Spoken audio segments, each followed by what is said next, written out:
할렐루야.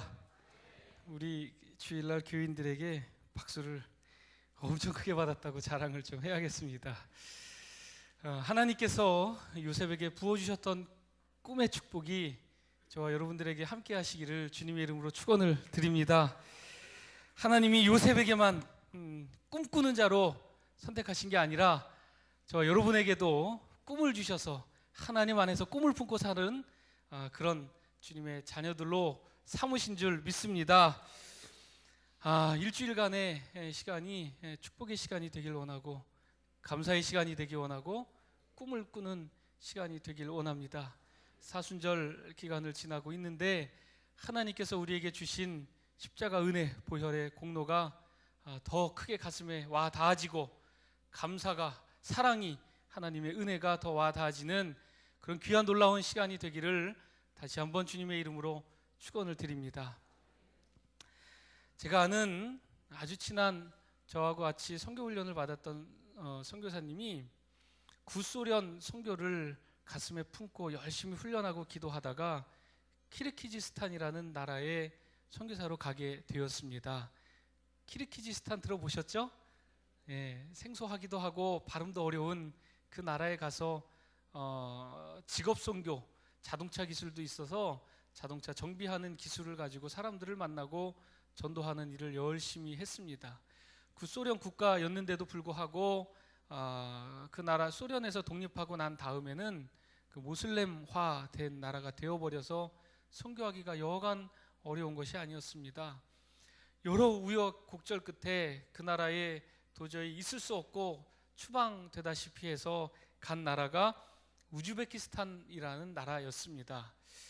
그 나라는 더 힘들고 어려워서 아주 그냥 이리 힘들고 저리 힘들고 사람들한테 치이고 선교하는 선교 환경이 더 좋지 않아서 더군다나 거기서 또 사모님도 여러 병에 걸려서 결국에는 한국에 들어오게 되었어요.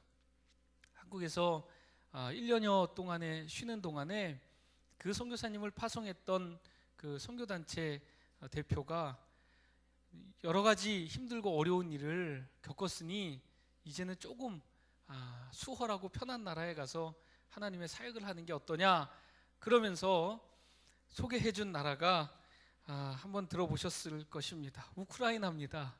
그 우크라이나 남부 지역에 한국인 선교사님이 그 현지인 우크라이나 현지인을 데리고 목회를 하는 교회가 있는데 크게 부흥돼서 100여 명 모이는 교회가 있는데 그런데 그 목사님이 다른 선교지로 옮겨가게 되었으니 선교사님이 그곳 담임을 하시면서 현지 선교를 했으면 좋겠습니다.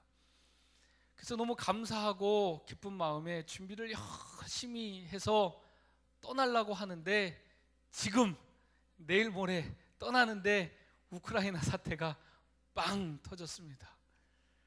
주위에서 그냥 난리가 났어요. 가지 말라고, 좀 지켜보자고. 지금 러시아는 그 남부를 장악하려고 그러고 또 우크라이나와 또 서방 국가는 그렇게 못하게 하려고 하는 갈등 가운데 있는데 굳이 왜 거기를 가느냐 그러는데 이 선교사님은 그 교인들 이제 목사님은 떠나게 되고 교인들이 목회자 없이 이제 지내게 될 텐데 약속을 했는데 어떻게 안 가느냐 지금 이런 상태에 와 있습니다. 그를 아는 많은 신앙의 동료들이 참 하나님도 너무하시다. 작정하고 떠나려고 하는데 하필 이때 이런 일들이 일어나게 되느냐 이렇게 하면서 같이 하나님 앞에 매달리기도 하고 기도도 하고 원망도 하고 그런 상황 가운데 있습니다. 여러분 오늘 우리 목사님이 읽어주신 창세기 39장 19절에서 23절 오늘 본문 말씀을 보면 참 기가 막힌 일을 전개를 하면서 끄트머리에 하나님께서 형통하게 하셨더라 이런 말을 하면서 39장을 마무리하고 있습니다. 우리는 요셉에 대해서 이야기하면서 그렇게 이야기합니다. 요셉은 꿈꾸는 자다. 요셉은 하나님이 늘 범사에 형통하게 하신 자다. 이렇게 이야기합니다. 여러분 요셉의 이야기를 한번 잘 생각해 보면 요셉의 환경이 어떤지 우리 알 수가 있습니다. 오늘 본문에는 나타나지 않았지만 그 앞장들 보면 요셉은 형들에게 철저하게 왕따를 당하면서 살았던 인물이 요셉이라는 인물입니다. 그 아버지 야곱이 특별하게 노년에 낳은 이 아들 요셉, 그를 너무 사랑해서 편애하는 모습을 이 형들이 보고 난 이후부터는 형제들 간에 왕따를 시키기 시작했어요. 형제들 간에 무시를 하기 시작했어요. 요셉이 오면 아유 저놈 저 채색 옷 입고 오는 저놈 봐라 그러면서 따돌리기 시작했어요. 요셉은 어릴 때부터 가정 내에서도 같이 함께 하는 것을 경험해 보지 못했어요. 형들에게 따뜻한 말 한마디를 느껴보지 못했습니다. 형들에게 쿠사리 받고 꿀밥 맞고 업신여기고 그렇게 자라났던 인물이 요셉입니다. 조금 커서는 어떻습니까? 형들 찾아갔다가 구덩이에 빠져서 목숨의 위험을 경험하는 일이 요셉에게 발생되었습니다. 구덩이에 빠졌어요. 자기 스스로는 그 구덩이에서 헤어나올 길이 없었습니다. 형들의 이야기를 가만히 들어보니 자기를 죽이려고 하는 이야기들이 막 오고 가요. 그때 느꼈던 요셉의 절망감, 요셉이 느꼈던 어려움, 요셉이 느꼈던 목숨이 끊어질 것 같은 그런 어려움들이 과연 이 요셉의 마음속에 어떻게 자리 잡았을까라는 생각을 해봅니다. 그 다음에는 이집트의 노예로 팔려가게 됩니다. 보디발 장군의 집에 들어가서 노예로 살아가게 돼요. 말이 좋아서 좋은 장군의 집에 들어갔으니 좋았겠다라고 하지만 노예의 삶이 어떻습니까? 자기 마음대로 그 무엇을 결정할 수 없는 삶이 노예의 삶입니다. 자기 스스로 아무것도 할 수가 없는 거예요. 자기가 마음대로 밖에 나갈 수도 없고 자기가 마음대로 결혼할 수도 없고 자기 스스로 계획을 세울 수도 없는 자리가 노예의 자리입니다. 요셉이 그런 자리에 있었어요. 거기서 좀 잘 생활해서 인정받는다 싶었더니 이게 웬일입니까? 보디발 장군의 아내가 아주 그냥 노골적으로 유혹을 합니다. 이게 노예라는 삶이요, 보디발 장군의 아내라고 우리 성경에서 표현하니까 이게 잘 마음에 와닿지 않는데 주인의 아내는 또 다른 주인입니다. 주인의 아내는 또 다른 주인이에요. 주인이 너 이리 와, 너 나랑 같이 하룻밤 보내 이렇게 하면 거부할 수 없는 자리가 노예의 자리예요. 더구나 이 시대의 노예는 더 철저하게 주인의 말에 순종할 수밖에 없는 자리가 이 노예의 자리입니다. 근데 이 아내가 유혹을 하는데 그것을 거부했어요. 그래서 이제 그 다음의 장면이 오늘 여러분들이 읽은 39장 19절 이하의 말씀입니다. 그래서 어떻게 되나요? 19절에 보니까 이 주인이 아내의 말만 듣고 노했어요. 그것도 그냥 노한 게 아니라 심히 노했습니다. 그래서 옥에 갇혔어요. 어느 옥에 갇혔느냐? 왕의 죄수를 가두는 옥에 갇혔습니다. 왕의 죄수가 갇혀지는 옥이 어떤 옥입니까? 왕명을 거역하거나 왕에게 대들거나 왕을 시해하려거나 왕이 기분 나빠가지고 옥에 가둬라 했던 많은 사람들이 갇혀지는 곳이에요. 그러니까 더 특별하게 관심 갖고 아주 철저하게 그 사람들을 억압하는 옥이 왕의 죄수를 가둔 옥이에요. 그런 옥에 갇혔어요. 몇 년 있다가 나올 수 있는 그런 환경의 감옥이 아니었어요. 그런데 오늘 23절에 보니까 그를 형통하게 하셨대요. 여러분, 하나님이 이게 뭔가 잘못 알고 있어도 이게 크게 잘못 알고 있는 거 아닙니까? 형들에게 왕따를 당했습니다. 목숨의 위협을 느꼈어요. 이집트의 노예로 팔려가고 왕의 아내 보디발 장군의 아내의 유혹을 거절했다는 것 때문에 감옥에 갇히는 일이 요셉에게 발생됐습니다. 그러나 하나님이 이를 형통하게 하셨대요. 어떤 사람은 이것을 이렇게 해석을 할지도 모르겠습니다. 형들에게 왕따를 당했지만 아빠의 사랑을 받고 채색 옷 입고 다니지 않았느냐? 좋은 옷 입고 다니지 않았느냐? 아빠에게는 그래도 충분히 사랑을 받고 살지 않았느냐? 이렇게 이야기할 수도 있겠어요. 여러분, 다른 많은 형제들에게 놀림받고 왕따당하고 사랑받지 못했는데 아빠 한 분에게 사랑받는 삶이 축복받는 삶이고 행복한 삶이었겠습니까? 어떤 이또 이렇게 이야기할지 모르겠습니다. 노예로 살았지만 자기 집안일을 책임지듯이 그 주인의 집안의 일을 책임지는 자리에 있지 않았느냐? 그 모든 일을 다 이 요셉에게 맡기고 그냥 하는 대로 다 맡겨두지 않았느냐? 이렇게 이야기할 수도 있겠습니다.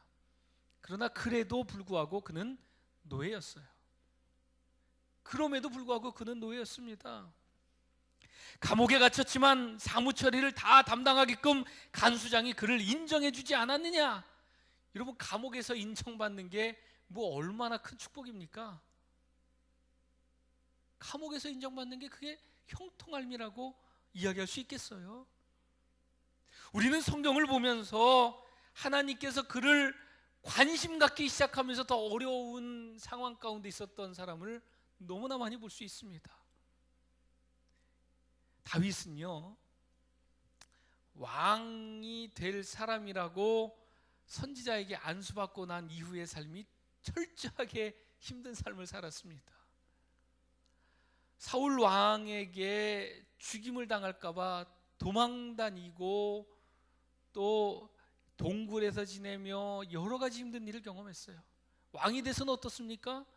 자기 아들에게도 배반을 당했던 인물이 이 다윗이라는 사람이에요. 아니, 하나님이 나를 내가 왕이 되겠다고 자발적으로 나선 것도 아닌데 하나님이 너 해라 그래서 한 건데 이거 너무한 거 아닙니까? 이렇게 이야기할 수도 있겠어요. 모세는 어떻습니까? 모세는요, 자기 핏줄 민족이 억압당하고 고통당하는 것을 참지 못해서 나섰다가 그 이후의 삶이 망가져 버렸어요. 왕자로 편하게 살았던 그 삶에서 이제는 도망자의 삶,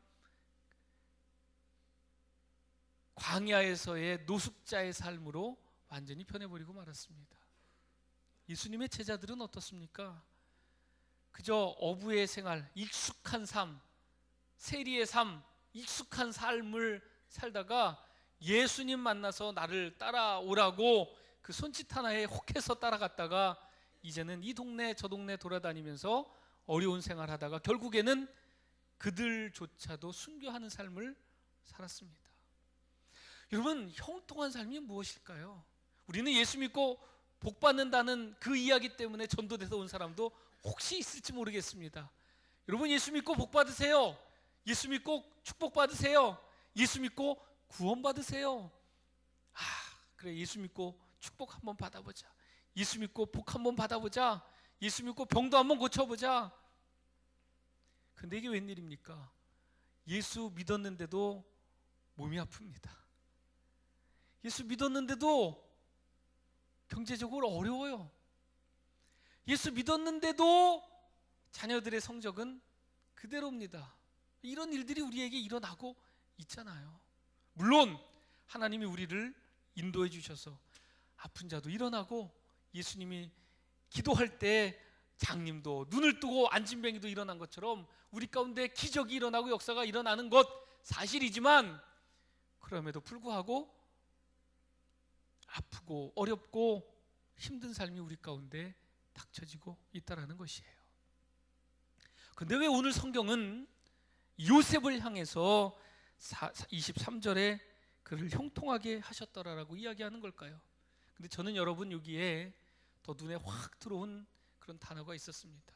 이 형통하게 하셨더라, 이 형통 단어 앞에 무언 단어가 있냐 하면 범사에라는 단어가 있어요. 따라합니다. 범사에. 범사에. 범사라는 뜻이 뭡니까? 언제나 늘 한결같이 이런 의미 아니에요? 늘 형통하게 하셨더라. 늘 형통하게 하셨더라. 언제나 형통하게 하셨더라. 한결같이 형통하게 하셨더라. 이런 의미 아닙니까? 여러분, 요셉이 언제 범사에 늘 언제나 이렇게 형통한 삶을 살았나요? 형제들에게 늘 따돌림 당했던 삶이 언제나 형통한 삶이었습니까? 감옥에 갇힌 이 삶이, 물론 간수장이 다 맡겨서 재반 사무를 다 처리하게 했다고 하더라도 이 삶이 언제나였습니까? 범사에였어요.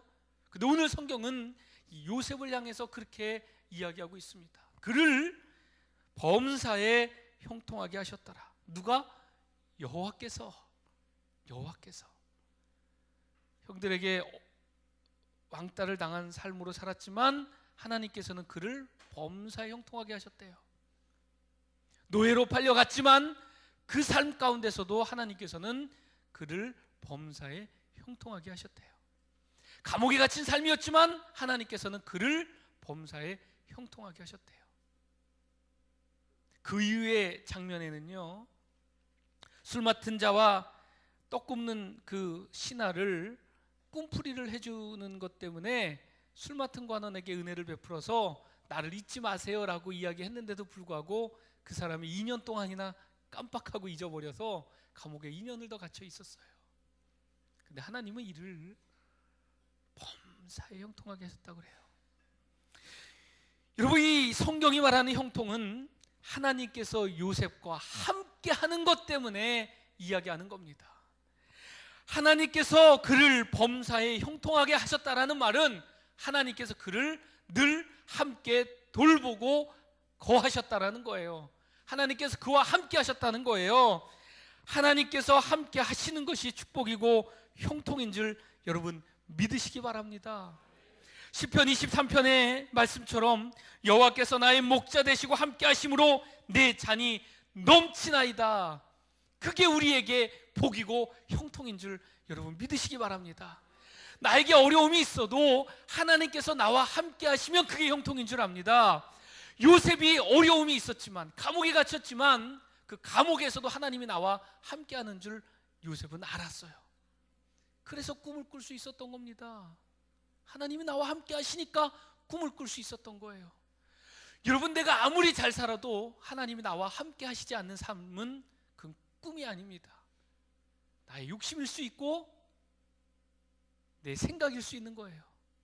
그러나 내 삶의 형편이 어떠하든지 하나님께서 나와 함께 하시면 내 삶이 형통인 줄 믿습니다. 내 삶이 복인 줄 믿습니다. 하나님의 축복인 줄 믿습니다.